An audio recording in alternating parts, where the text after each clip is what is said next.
তিন শব্দের অলৌকিক পথ। ইচ্ছা যখন অসীম, বিশ্বাস যখন ক্ষীণ। ইচ্ছে আছে কিন্তু পূরণ হবে কি? জীবন যেন বারবার একই কথা বলে, তোমার চাওয়া পূরণ হবে না। আপনি চেষ্টা করেন, প্রার্থনা করেন, ঈশ্বরকে ডাকেন, তবুও ফল মেলে না। তাহলে কি আপনার ডাক শুনছেন না ঠাকুর? মা শারদা কি শুধুই মিথ্যে সান্ত্বনার গল্প? না, এর উত্তর অন্য কোথাও। মা শারদা ও ঠাকুর শ্রী রামকৃষ্ণদেব বলতেন, বিশ্বাসের সঙ্গে তিন শব্দ উচ্চারণ করো, জলের মতো পবিত্র মন নিয়ে কাজ করো, দেখো সারা পাবে। ঠাকুর শ্রী রামকৃষ্ণদেব বলতেন, ঈশ্বরের নাম তিনবার বলো আর দেখো কিভাবে জীবনের অন্ধকার দূর হয়। মা শারদা শিখিয়েছিলেন, তোমার ইচ্ছা পূরণের জন্য ঈশ্বরের সঙ্গে কথা বলো, কিন্তু বিশ্বাস রাখতে হবে। শীতের সন্ধ্যা, কলকাতার এক কোনায় ছোট্ট একটি ভাড়া বাড়ি। ঘরের এক কোণে বসে আছেন রঞ্জনা। স্বামী চলে যাওয়ার পর একমাত্র ছেলে অয়নকে নিয়ে তার সংসার। ছেলের স্কুলের বেতন বাকি পড়েছে, 3 মাস হলো। ঘরে চাল নেই, মুদির দোকানও বাকির পয়সায় চাইছে। রঞ্জনা প্রতিদিন সকালে কাজের খোঁজে বের হন, কিন্তু কোনো কাজই টিকছে না। মনে হচ্ছিল সমস্ত দরজা বন্ধ হয়ে গেছে। একদিন সন্ধ্যায় ক্লান্ত হয়ে ঘরে ফিরে রঞ্জনা দেখলেন অয়ন চুপচাপ বসে আছে, চোখে জল, হাতে স্কুলের ফাইনাল পরীক্ষার ফর্ম। বলল, মা, যদি ফর্মটা জমা না দিই তাহলে আমাকে স্কুল থেকে বের করে দেবে। এই কথাটা শুনে রঞ্জনার বুকটা ফেটে গেল। কি করবেন বুঝে উঠতে পারছিলেন না। তখনই তার চোখে পড়ল ঠাকুর শ্রী রামকৃষ্ণদেবের ছবি, যা ঘরের এক কোণে রাখা ছিল। শাশুড়ির দেওয়া সেই ছবি বহুদিন ধরে পড়েছিল অবহেলায়। মনের অজান্তেই রঞ্জনা ছবিটার সামনে গিয়ে বসে পড়লেন, কান্নায় ভেঙে পড়লেন। কাঁপা গলায় বললেন, তুমি আমার সাথে আছো, তুমি আমার সঙ্গে থেকো, আমার ইচ্ছা তোমার ইচ্ছার সঙ্গে এক হয়ে পূর্ণ হবে। তুমি আমার পথের আলো, তুমি আমার আশা। এরপর তিনি এক গ্লাস জল নিলেন, ঠাকুরের ছবির সামনে সেই জল রেখে প্রার্থনা করলেন। বললেন, ঠাকুর, তুমি যদি সত্যি থাকো, এই এক গ্লাস জল যেন আমার জীবন বদলে দেয়, আমার ছেলেকে তুমি রক্ষা করো। পরের দিন সকালে রঞ্জনা সেই জল নিয়ে ছেলের মাথায় স্পর্শ করালেন এবং তাকে পান করিয়ে দিলেন। বললেন, তুমি আজ স্কুলে যাও, সব ঠিক হয়ে যাবে। অয়ন ভয়ে ভয়ে স্কুলে গেল। বিকেল বেলায় ফিরল এক অদ্ভুত খবর নিয়ে। স্কুলের প্রিন্সিপাল বলেছিলেন, তোমার মায়ের অবস্থা আমরা জানি, তোমার ফর্মের টাকা আমরা মুকুব করে দিলাম। শুধু তাই নয়, তোমার পড়াশোনার দায়িত্ব আমরা নিলাম আজ থেকে। রঞ্জনা শুনে কান্নায় ভেঙে পড়লেন। ঠাকুরের ছবির দিকে তাকিয়ে মনে মনে বললেন, আমি তোমাকে অনেক অবহেলা করেছি, আমি তোমার কাছে ক্ষমা চাইছি। তুমি সত্যিই আছো, আমি তো বিশ্বাস করতে পারিনি তোমাকে, কিন্তু তুমি আমাকে সাহায্য করলে ঠাকুর। জীবনের সব দরজা বন্ধ, আলো নেই, শুধু অন্ধকার। বিশ্বাস বলতে কিছুই আর অবশিষ্ট নেই। কিন্তু জানেন কি, 3টি শব্দই পারে আপনার জীবন বদলে দিতে। এই 3টি শব্দ কি? মা শারদা বলতেন, বিশ্বাস, প্রার্থনা, আত্মসমর্পণ। এই 3 জীবনের সব বাধা কাটে। নিজের মনের ইচ্ছা পূরণের জন্য ঈশ্বরের উদ্দেশ্যে 3টি শক্তিশালী অ্যাফার্মেশন বাক্য বলতে হবে।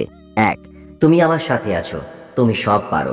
2, আমার ইচ্ছা তোমার ইচ্ছার সঙ্গে এক হয়ে পূর্ণ হবে। 3, তুমি আমার পথের আলো, তুমি আমার আশা। কিভাবে বলবেন? নির্জন স্থানে বসুন, মনের শান্তি ও বিশুদ্ধতার সঙ্গে ধীরে ধীরে 3 বার উচ্চারণ করুন। এই বাক্যগুলো বলার সময় ঈশ্বরের ছবির দিকে তাকান বা চোখ বন্ধ করে ঈশ্বরকে কল্পনা করুন। শেষে ঈশ্বরের কাছে আপনার ইচ্ছার কথা বলুন এবং তার আশীর্বাদ প্রার্থনা করুন। 1 গ্লাস জল নিয়ে মনের ইচ্ছা পূরণের টোটকা। এই টোটকাটি প্রাচীন হিন্দু বিশ্বাসের উপর ভিত্তি করে। এটি খুবই সহজ কিন্তু কার্যকারী। শর্ত একটাই, আপনার মনকে একাগ্র করতে হবে এবং ঈশ্বরের প্রতি পূর্ণ বিশ্বাস রাখতে হবে। কি করতে হবে? 1, এটি পরিষ্কার কাঁচের গ্লাসে জল নিন। 2, ঠাকুর শ্রী রামকৃষ্ণ দেব বা মা শারদার ছবির সামনে বসুন। যদি ছবি না থাকে তবে চোখ বন্ধ করে তাদের কথা স্মরণ করুন। 3, একটি নির্জন ও শান্ত পরিবেশ বেছে নিন যেখানে কেউ আপনাকে বিরক্ত করবে না। পদ্ধতি: 1, গ্লাসটি হাতে ধরে ঠাকুর বা মায়ের নাম নিন। 2, 3 বার বলুন, ঠাকুর তুমি আছো। প্রথমবার বলুন মন থেকে, দ্বিতীয়বার বলুন গভীর বিশ্বাস নিয়ে, তৃতীয়বার বলুন আপনার মনের ইচ্ছাকে সম্পূর্ণ ঈশ্বরের হাতে ছেড়ে দিয়ে। 3, এবার জলে হালকা ফোঁ দিয়ে নিজের ইচ্ছার কথা মনে মনে বলুন। যেমন ধরুন, ঠাকুর আমার চাকরির সমস্যা মিটিয়ে দাও, অথবা মা আমার সন্তানকে সুস্থ করে দাও। 4 নম্বর, গ্লাসের জলটি ধীরে ধীরে পান করবেন। প্রতিবার চুমুক দেওয়ার সময় মনে রাখুন এই জল ঈশ্বরের শক্তি ধারণ করছে। রাত প্রায় 10টা। মুম্বাইয়ের ব্যস্ত নগরীর এক কোণে ছোট্ট ঘরে শুয়ে আছে সীমা। ফ্যানটা ঘুরছে ধীর গতিতে আর সীমার চোখ জলে ভেজা। স্বামী রোহিত কিছুদিন আগেই কাজ হারিয়েছেন। 2 মেয়ে নেহা আর রিয়া সারাদিন খাবারের জন্য কাঁদে। ঘরে চাল নেই, বিদ্যুৎ বিল বাকি পড়েছে। সীমা চাকরি খুঁজেও কিছুই পাচ্ছে না। মনে হচ্ছে জীবনের সব দরজা বন্ধ হয়ে গেছে। এলাকার মহিলারা বলেছিল, সীমা ঈশ্বরে প্রার্থনা করো, মন থেকে ডাকলে তিনি তোমার কথা শুনবেন। কিন্তু সীমার মনের কোণেও একটা সংশয় ছিল, প্রার্থনায় কি সত্যিই কোনো শক্তি আছে? একদিন বিকেলে বাজার থেকে খালি হাতে ফিরছিলেন সীমা। বাড়ি ফিরে দেখলেন ছোট মেয়ে রিয়া কাঁদছে। বলল, মা, আজ দুপুর থেকে কিছুই খাইনি। এই কথাটা শুনে সীমার চোখ ফেটে জল এলো। তখনই তার মনে পড়ল ঠাকুর শ্রী রামকৃষ্ণ দেবের কথা, যা সে তার দিদার মুখে শুনেছিল। রান্নাঘরের কোণে রাখা ঠাকুরের পুরনো ছবি মুছে সীমা তার সামনে দাঁড়ালো। দুহাত জোর করে কাঁপা গলায় বলতে শুরু করলো, তুমি আমার সাথে আছো, তুমি সব পারো।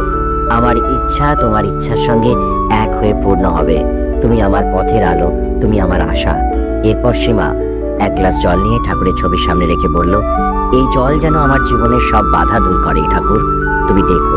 এরপর সে রোহিতকে বলল, তুমি আজ আবার চাকরির খোঁজে বেরো, ঠাকুর নিশ্চয়ই কিছু একটা করবেন। রোহিত বেরিয়ে যাওয়ার আধ ঘন্টা পরই একটা ফোন এলো।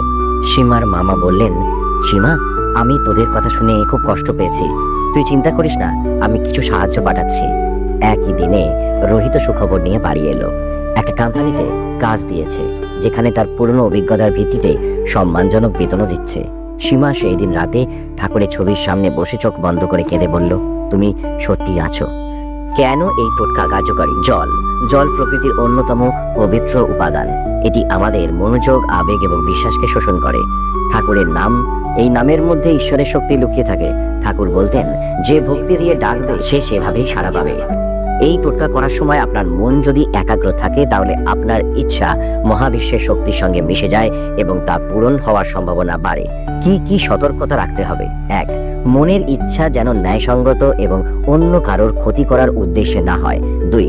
ঈশ্বরের উপর নির্ভর করুন, কিন্তু নিজেও চেষ্টা চালিয়ে যান। ফলাফলের জন্য অপেক্ষা করুন। এই টোটকার পর আপনার মন শান্ত হবে এবং আপনি নিজের ইচ্ছার প্রতি আরও আশাবাদী হবেন। ফলাফল আসতে সময় লাগতে পারে, কিন্তু বিশ্বাস হারাবেন না। ঠাকুর বলতেন, ভক্তি আর ধৈর্য দিয়ে যে ডাকবে তার ইচ্ছা পূরণ হবেই। আপনাকে যা করতে হবে, এক গ্লাস জল নিন, ঠাকুরের ছবি বা মা শারদার সামনে বসুন। 3বার বলুন, ঠাকুর তুমি আছো আমার সাথে। 4. মন থেকে প্রার্থনা করুন যেন জল এই নামের শক্তি ধরে রাখে। এই জলকে পবিত্র মনে করে পান করুন। মনে রাখবেন, এই প্রক্রিয়ায় সবচেয়ে গুরুত্বপূর্ণ হলো আপনার বিশ্বাস। যখন আপনি ঠাকুরের নাম জপ করে জলে ফু দেন, তখন সেই জল হয়ে ওঠে পবিত্র। মা শারদা বলতেন, জীবনের প্রতিটি সমস্যার সমাধান আছে প্রকৃতির মধ্যে। ঈশ্বর তার শক্তি দিয়েছেন সবকিছুর মধ্যে। ঠাকুর বলতেন, তোমার ইচ্ছা পূরণ হবে ঠিক তখনই যখন তুমি পুরোপুরি ঈশ্বরের উপর ভরসা রাখতে পারবে। ঠাকুর শ্রী রামকৃষ্ণদেব বলেছিলেন, ভক্তি দিয়ে ডাকলে ঈশ্বর নিশ্চয়ই সাড়া দেবেন। যখন জীবনের প্রতিটা আশা ফুরিয়ে যায়, যখন বারবার চেষ্টা করেও কিছুই হয় না, তখন এই 3 শব্দই পারে আপনার মনের ইচ্ছাকে বাস্তব